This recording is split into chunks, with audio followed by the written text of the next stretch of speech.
사람 인생 살면서 한 가지 역할을 하면서 사는 경우는 거의 없죠. 한 사람이지만 다양한 역할을 하면서 삽니다. 저는 교회에서는 목사의 역할을 하죠.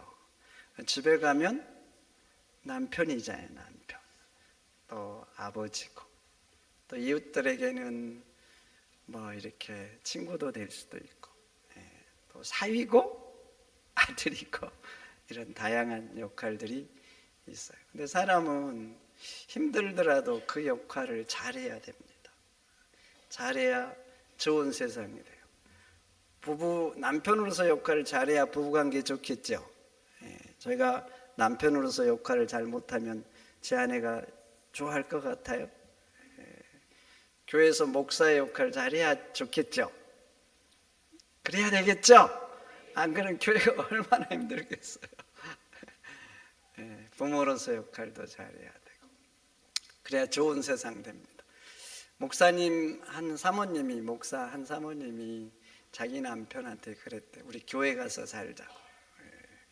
교회에서는 너무 좋은 목사인데 집에 오면 힘든 남편이래요. 집에 오면 자식들한테는 어려운 아빠고, 그래서 짐 싸들고 교회로 가자고 그랬답니다. 여러분, 교회에서 잘하는 거 감사한 거죠. 교회에서 잘해야지요. 그러나 교회에서만 잘하면 안 되는 거예요. 세상에서도 여러분들이 맡겨진 역할들 잘하시기를 축원드립니다. 축원드립니다. 그런데 예수님의 역할도 그래. 이 땅에 오셨잖아요. 한 가지 역할만 하신 게 아니에요. 우리 인간들에게 여러 역할들이 있어요. 근데 그 중에서 세 가지 중요한 역할이 있는데 신학자들은 이것을 예수님의 삼중직 이렇게 말합니다. 무슨 직이라고요? 삼중. 세 가지 중요한 직임이 있다는 것이죠. 그 중에 첫 번째가 바로 왕으로서의 역할. 우리 예수님은 삼위일체 하나님이시죠. 온 세상의 주권자예요. 그래서 예수님은 우리의 왕이신 거예요. 그래서 여러분들도 노래하죠. 예수 우리 왕이여 이곳에 오셔서 보좌로 주여 임마사 찬양을 받아주소서. 주님을 찬양하오니 주님을 경배하오니 왕이신 예수여 오셔서 자정하사 다스리소서. 그래요. 예수님 우리 왕 되시는 거예요. 그래서 오셔서 우리를 다스려 달라고 이렇게 하는 것입니다. 두 번째, 예수님은 선지자직이 있습니다. 우리 예수님은 긍휼과 자비가 한이 없어요. 그래서 가늠하다가 현장에 잡힌 여인도 용서하는 거예요. 다른 사람들은 저 여인 용서할 수 없다고 다 돌을 들고 던지려고 하잖아요. 던지려고. 그런데 예수님은 용서해 주시는 거예요. 그렇지만 또 한편으로는 선지자로서 죄를 지적하고 회개를 선포하는 거예요. 예수님이 공생애를 시작하면서 첫 외침이 뭐였어요? 회개하라, 천국이 가까웠다. 선지자들이 주로 외치는 게 뭐예요? 주 임무가 뭐였어요? 죄를 지적해서 회개를 선포하는 거예요. 근데 사람들 보세요. 죄를 지적하고 회개하라 그러면 좋아하지 않아요. 싫어하고 비호하고 핍박하고. 그래서 세례요한도 봐보세요. 세례요한도 사역을 시작하면서 회개하라 그랬잖아요. 첫 일성이. 그리고 세례요한은 왕 앞에서도 거침이 없습니다. 왕의 잘못도 거침이 없습니다. 그래서 결국 목 베어 죽임을 당했잖아요. 요즘 새벽기도 때 우리 에레미야 하는데 에레미야도 봐보세요. 회개를 선포하니까 왕부터 사람들이 좋아하지를 않아요. 그래서 가두고 때리고 핍박하고 하나님 말씀을 전하지 말라 그러고 핍박을 다 하잖아요. 우리 예수님도 마찬가지고, 예수님도 자꾸 회개를 선포하고, 어떤 사람에게는 아주 극단적인 얘기를 하죠. 와 있을진저 외식하는 서기관과 바리새인들이요. 그러니까 좋아하지 않죠. 좋아하지 않아. 그래서 다윗이 위대한 것입니다. 나단 선지자가 가서 죄를 지적하는데 금식하고 울면서 눈물로 회개하잖아요. 다른 왕 같으면 그러지 않았을 거예요. 가두든지 자기의 죄를 감추려고. 자기하고 요압밖에 모르잖아요, 그 죄를. 감추려고 아마 죽였을 거예요. 그런데 눈물로 금식하면서, 성경에 보면 자기 침상을 눈물로 띄었다 그래요. 그렇게 철저하게 하나님 앞에 통회하고 자복한 거예요. 그래서 다윗이 하나님 앞에 다시 기회를 얻은 거예요. 다시. 만약 그때 돌이키지 않았다면 다윗도 사울왕처럼 하나님 앞에 버림을 받았겠죠. 여러분, 우리 인생이 다시 살 길은 말이죠, 하나님께 순종하고 돌이키는 것입니다. 돌이키는 거예요. 그게 살 길이에요. 하나님이 죄 때문에 매를 드시려고 작정했는데 내가 다른 뭐를 잘해야 되는 게 아니에요. 경제적으로 뭘 더 잘해야 되고, 인간관계 어떤 수단을 그게 아니에요. 죄에서 돌이키는 거예요. 아담과 하와 보세요. 범죄한 후에 돌이켰다면 인류 역사가 바뀌었겠죠. 노아 시대도 봐보세요. 노아가 120년 동안 방주를 만들면서 외쳤어요. 돌아오라고. 또 외치고. 하나님은 그들에게 120년의 기회를 더 주신 거예요. 그런데 그들은 돌이키지 않았어요. 그래서 결국 물로 심판을 받고 말았습니다. 대다수 사람들은 회개를 선포하면 좋아하지 않아요. 그러나 성도 여러분, 말씀을 들을 때 아프십니까? 이 말씀이 꼭 나를 향한 말씀인 것 같아요. 아멘으로 받으시기를 축원드립니다. 내가 그 부분에 문제가 있으니까 아픈 거예요. 우리 육체도 그러잖아요. 문제 있는데 만지면 아픈 거예요. 그러면 더욱 하나님께서 나에게 하신 말씀이라 아프니까, 힘드니까 더욱 아멘으로 받아야 될 줄 믿습니다.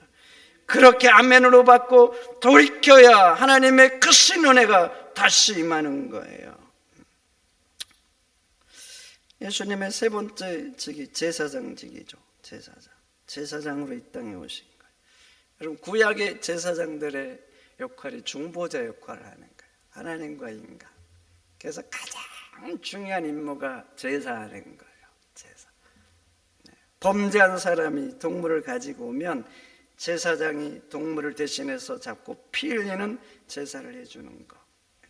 레위기 5장 6절. 그 잘못으로 말미암아 여호와께 속죄제를 드리되 양떼의 암컷 어린 양이나 염소를 끌어다가 속죄제를 드릴 것이요 제사장은 그의 허물을 위하여 속죄할지니라. 여러분, 거기 봐보세요. 누가 속죄제를 드리라고요? 누가? 제사장이 속죄하라는 거예요. 내가 범죄했어요. 내가 하는 건 뭔지 아세요? 동물을 가져오는 거예요. 가져오면요, 제사장은 그 사람의 가져온 그 동물에 그 사람의 손을 얹고 죄를 전가시킵니다. 하나님, 이 사람이 이런 죄를 졌고, 이 사람은 고백해야죠. 그러면 제사장은 그 동물을 잡는 거예요. 그리고 그 동물로 피 흘리는 제사를 드리는 거예요. 그렇게 제사장이 하는 거예요. 제사장이 속죄를 하면 어떻게 됩니까? 레위기 4장 35절. 이같이 제사장이 그가 범죄한 죄에 대하여 그를 위하여 속죄한 즉 그가 사함을 받으리라. 제사장이 속죄합니다. 그러면 그 속죄제를 받고 하나님이 그를 용서해 주시는 것입니다. 여러분, 다른 존재가 속죄하는 제사를 드리면 안 되는 거예요. 제사장이 하는 거예요. 여러분, 사울왕 왜 버림을 받았어요? 버림받은 이유 중에 하나가 그가 제사를 사무엘 대신에 했기 때문 아닙니까? 우시아가 왜 문둥병이 들었어요? 제사장만이 할 수 있는 제사를 하려다가 그렇게 된 거 아닙니까? 구약의 제사장은요, 오직 제사장만이 속죄제를 할 수 있는 거예요. 그런데 가톨릭은 이 제사장직이 사제에게 이어졌단 말합니다. 그래서 인간과 하나님 사이의 중보자는 사제란 말이에요. 그래서 가톨릭에는요, 사제가 없으면 구원이 없어요. 구원이 없어요. 내가 하나님을 믿잖아요. 그 믿음으로 구원을 받는 게 아니에요. 세 가지가 필요해요. 첫째 믿음, 그리고 두 번째가 뭐냐면 사제예요. 사제. 사제가 성례전을 해주면 그 성례전을 통해서 신자들에게 구원이 주입되는 거예요. 우리는 성례전이 두 개 있죠. 세례와 또 하나가 성자. 가톨릭은 이외에 6개가 더 있습니다. 사제가 그 성례전을 하는 게 굉장히 중요하고, 가톨릭 신자들은 그 성례전에 참여하는 게 구원의 필수 조건이에요. 왜냐하면 그것을 통해서 구원이 주입되기 때문에. 그래서 가톨릭 국가에서는 전쟁이 일어나면 사제가 반드시 따라가야 됩니다. 왜냐하면 죽을 때 종부성사를 해줘야 돼요. 그래야 이 사람이 천국에 들어가는 거예요. 그리고 죄를 용서받는 것도 마찬가지예요. 가톨릭 신자들은 죄를 누구에게 고백합니까? 누구에게 하죠? 네, 신부에게 하죠. 이걸 여러분들이 잘 아는 고해성사라 그래요. 야, 여러분, 신부에게 죄를 고백하는 게 좋을까요? 안 좋을까요? 여러분들이 저한테 와서 죄를 고백하면 서로 곤란하지 않을까요? 적당한 허물들은 모르고 살아야지. 그렇게 사제에게 죄를 고하면 사제가 용서를 선포하는 거예요. 하나님과 이 범죄자 사이의 중보자가 되는 거죠. 어느 날 한 여인이 사제를 찾아와서 자기 죄를 고백했답니다. 신부님, 저는 너무 예뻐가지고요, 자꾸 교만해집니다. 사제가 궁금할 거 아니에요. 신부님이 살짝 열어봤대요. 그리고 하는 말이 아무 염려 마시고 돌아가십시오 했답니다. 당신은 교만죄를 범하는 게 아니라 착각하고 있는 것입니다. 그런데 우리 개신교는 만인 제사장설이잖아요. 목사가 꼭 있어야 구원받는 게 아니에요. 내가 하나님을 믿고 예수를 구주로 고백하면 하나님께서 나에게 영생을 주시죠. 용서받는 것도 그래요. 용서. 내가 하나님 앞에 내 죄를 구하고 그 죄에서 돌이키면 하나님이 나에게 용서를 주시는 것입니다. 그래요. 구약에는 제사함을 얻기 위해서 반드시 제사장이 필요했어요. 제사장. 그런데 우리 예수님이 이 땅에 오셔서 제사장 역할을 하신 거예요. 제사장으로 오셔서 그 직을 수행하신 것입니다. 히브리서 3장 1절 보세요. 3장 1절. 우리가 믿는 도리의 사도이며 대제사장이신 예수를 깊이 생각하라 그래요. 예수님을 대제사장이라 그럽니다. 히브리서 4장 14절. 우리에게 큰 대제사장이 계시니 승천하신 이 곧 하나님의 아들 예수시라. 그냥 대제사장도 아니에요. 그 앞에 뭔 자가 있어요? 큰 대제사장이라. 이렇게 말씀하시죠. 그러니까 대제사장이기 때문에 예수님이 이 땅에 오셔서 하셔야 될 가장 중요한 일이 뭐겠어요? 가장 중요한 일이 뭐겠어요? 인간의 죄를 대속하는 거죠. 그래서 예수님이 십자가를 지고 피 흘려 죽으신 거예요. 그리고 하나님은 그 피를 보면서 우리 죄를 용서하신 것입니다. 그러니 얼마나 감사해요. 얼마나. 그런데 구약의 대제사장과 예수님은 차이점이 몇 가지가 있어요. 첫째, 예수님은 죄가 없으세요. 히브리서 4장 15절. 모든 일에 우리가 똑같이 시험을 받으신 이로되 죄는 없으시니라 그래요. 죄는. 우리에게 있는 대제사장은 그 대제사장이 예수님 아닙니까? 우리가 똑같이 시험을 받으시는데 뭐가 없다고요? 죄가 없어요. 구약의 제사장은 나도 죄인이기 때문에 나도 속죄제를 드려야 되는 거예요. 속죄제를. 또 1년에 한 차례 지성소에 들어가거든요. 지성소에 들어가기 전에 반드시 대제사장은 자기를 위한 대속의 피를 흘려야 돼요. 짐승을 잡아서 내 죄를 사함받기 위해서, 나를 위해서 먼저 피 흘리는 제사를 드립니다. 그리고 온 백성, 그리고 성전과 온 백성의 그 부정과 죄를 용서받기 위해서 피를 가지고 그 다음에야 지성소에 들어가는 거예요. 왜냐하면 대제사장이지만 본인도 죄인인 거예요. 그러나 우리 예수님은 죄가 없으신 거예요. 둘째, 예수님은 영원한 대제사장이에요. 구약의 대제사장은 반차대로, 아론의 반차대로 그 직을 수행합니다. 그래서 1년직이에요. 1년직. 그러나 우리 예수님은 영원한 대제사장이에요. 히브리서 6장 20절, 예수께서 멜기세덱의 반차를 따라 영원히 대제사장이 우리를 위하여 들어가셨느니라, 이렇게 말씀하잖아요. 셋째, 구약의 제사장 동물로 제사를 드렸지만 예수님은 자기 몸으로 드린 거예요. 자기 몸. 에베소서 5장 2절, 그는 우리를 위하여 자기를 버리사 향기로운 제물과 생축을 하나님께 드렸다 말씀하잖아요. 구약의 동물처럼 내가 제물이 된 거예요. 그래서 세례 요한이 예수님 보고 말했죠. 보라, 세상 죄를 지고 가는 하나님의 어린 양이로다.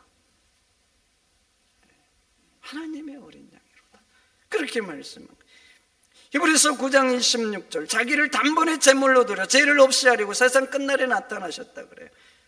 죄를 없애려고 자기가 제물이 되셨다는 거예요. 자기가.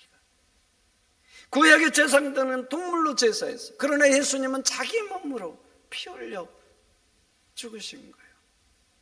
넷째, 예수님의 제사는 영원한 효력을 가지고 있습니다. 9장 2절, 히브리서 9장 12절, 염소와 송아지 피로 아니하고 오직 자기 피로 영원한 속죄를 주사 단번에 성소에 들어가셨느니라 그래요.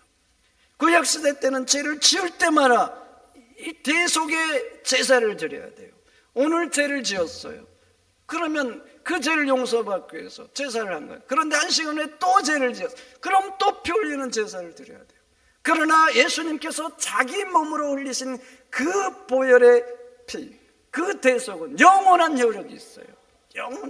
영원한 속죄인 거예요. 그래서 우리는 죄를 짓지만 구약처럼 제사하지 않는 거예요.